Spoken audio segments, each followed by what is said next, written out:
on the use of zip forms.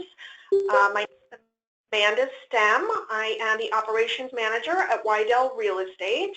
I am going to be muting all of the callers for the duration of the webinar today so that we can eliminate some of the background noise. At the end of the webinar, I will open it up for questions. So if you have any questions, please jot them down as we're going along and feel free to ask them at the end.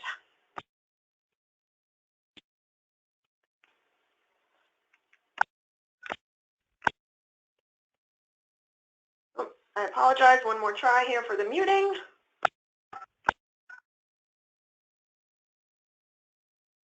Okay, we're going to go ahead and get started. So today's webinar is on zip forms, and specifically what we're going to talk about today is the use of the transaction cover sheet and creating your own personal templates within zip forms so that you don't have to repeatedly enter the same information over and over and over again.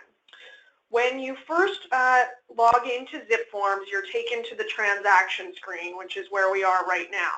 So any of the contracts or any of the paperwork forms that you've filled out are going to be in this transaction section. So in order to create a new template, you want to click on the next tab here for templates. And if you open any of these here, you can make changes within them and use them. What I like to do if I'm setting up my own personal template to start with is to use one of the company templates so that all the forms and information is in there and correct. And what I do instead of creating a new one from scratch is I copy the version that's in there. Actually, I was going to let's do a buyer's template since I've started a listing one already. So you go in and under menu options, you choose copy, and it gives you the opportunity then to give the template a new name. So if you're making a specific template that's going to have all your personal information in it, I'm naming it my name, leaving it as a purchase and a residential property type. If there are any checklists associated with the forms and things that are in there, I want those to be copied as well. So I mark off that checkbox and click copy. So now I have my own buyer's template in here.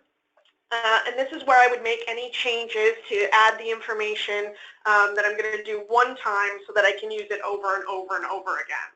I have started the listing template in here, and so the place where you're going to enter most of the information that you want to save in a template form is in the transaction cover sheet. Now you're not going to make any changes to the information that would change with each individual transaction. So you wouldn't enter your client's name, you wouldn't enter specific property names at this time or any of that information. But what you end up typing a lot of times over and over and over again is your own personal contact information.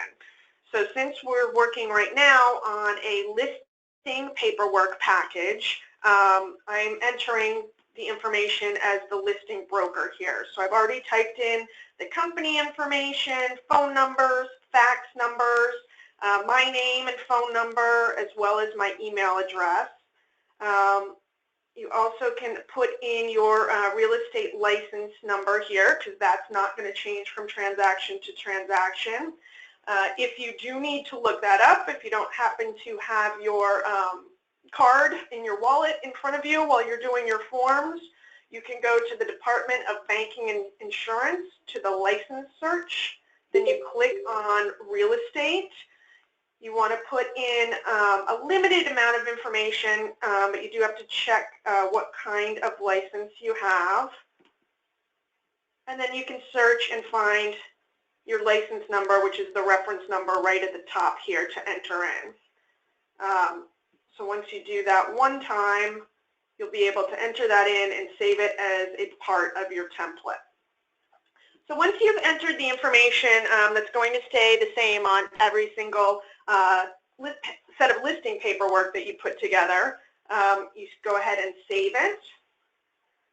And what you want to be careful to do at this time, because you do have all the forms and things available, and you could certainly continue filling out the information in here, but if you put any of the specific listing information, like the address, like the seller's name, that's going to then come up every time you use this template.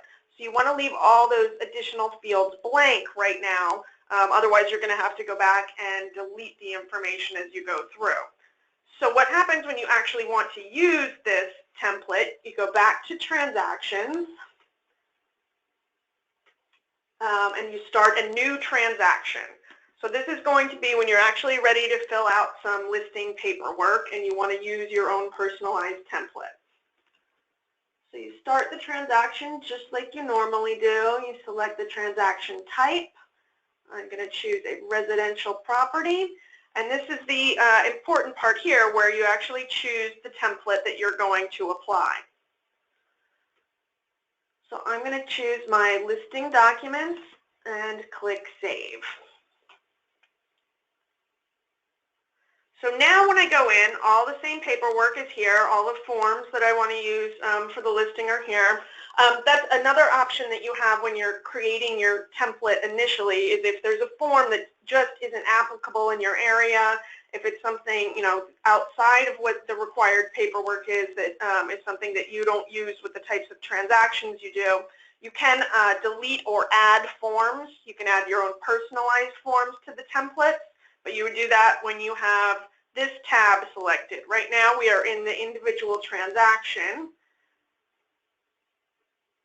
And when we go to the transaction, all of our information, our personal information, is already filled out. So once you do this one time and save it, as long as you go in each time after that and use the same template, you will have that information there and you won't have to type it over and over again. So, you know, you might be saying, okay, it doesn't take me a lot of time to type the name of the company and the address and the phone numbers, and I know my real estate number by heart, so none of that takes me a whole lot of time. But when you think about doing it over and over again, it doesn't take a lot of time to set up the initial template either. So having everything already in here and ready to use is going to save you, even if it saves you only a couple minutes, if it saves you a couple minutes every time you go to type up new listing paperwork, that's going to be valuable to you. And so many times we know that we're in a very big hurry when we go, you know, either someone wants a contract written up quickly, or someone calls us for a last-minute appointment to go get paperwork signed. So anytime you can save yourself is of value. Also remember, anything that we put into Zip Forms is going to go into working documents in SkySlope. So when you log into SkySlope, you can click on the working documents, and any of the information, any of the changes you make, whatever template you apply, all that information will be there in SkySlope. Next week, we're going to go over specifically within SkySlope working with DigiSign to get your, you know, any of your paperwork electronically signed, as well as set up some signing templates for you. So when you won't have to shuffle around moving the signature spots and the initial spots quite as much. I am going to open this up for questions now. It is a very simple process. It does not take long to do, and it will save you some time in the long run. Muted.